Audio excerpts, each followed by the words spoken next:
capitalising on chaos.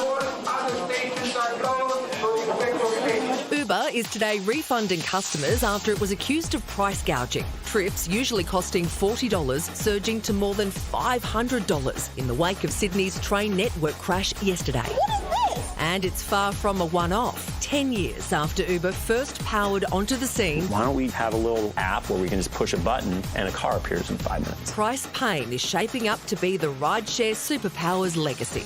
It used to be so simple. Hello. Yes, I'd like to order a taxi, please.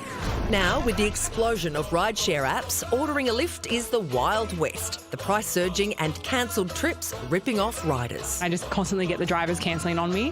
When Uber first launched in 2012, it was illegal. Abide by the rules. Disruptive. They've destroyed my life. And deliciously cheap. I'm Peter, your Uber driver.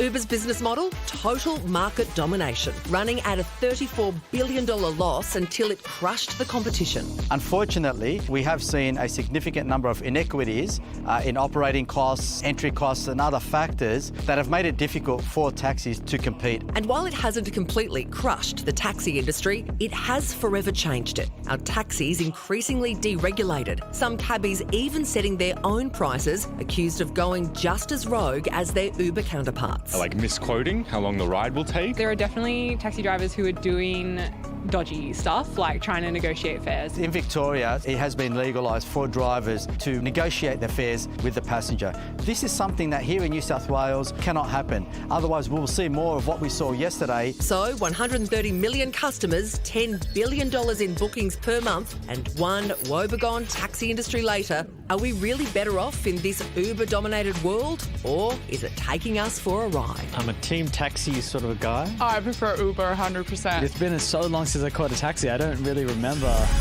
ABC Business reporter Dan Ziffer joins us now. Dan, like it or not, Uber is here now, so even if we wanted to go back to the way things were, is it too late to change things around? Not really. And look, it's going to come down to what people think and how they feel about the service and the other competitors. And there are some substantial competitors here and in other parts of the world. It's also going to come down to whether Uber can make it work, because they've been losing money hand over fist. In fact, in any given year, they've never made a profit. Last year, they had $32 billion in turnover, but they still had a $9 billion loss. So is the money going to run out before they can make the system work? That's the question we don't have the answer to yet. And what's your prediction? What happens when or if all this money runs out?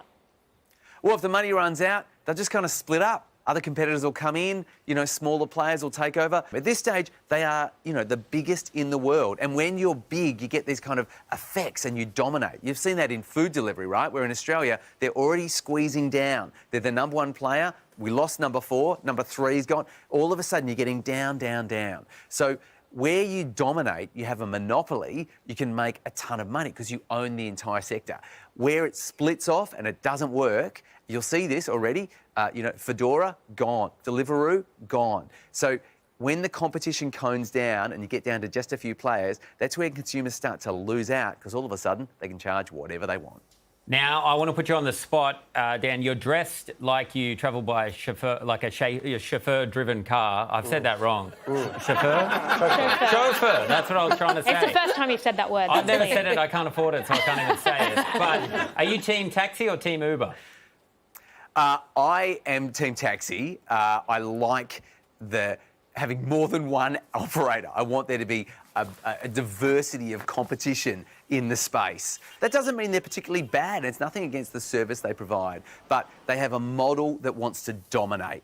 And anytime you get that in any sector, where someone wants to just crush and own all of the competition, eventually that has some really bad effects if they succeed. Dan, I saw you wince as you went to say you were team taxi. Clearly you're embarrassed about it. Don't be, mate. Be proud. I know you and I are the only people who show up to the taxi support meetings, but we've got to stick together, buddy. Dan, thanks so much for joining us, and thanks for being so overdressed for an alley like that. Thanks, mate. I mean, he was overdressed.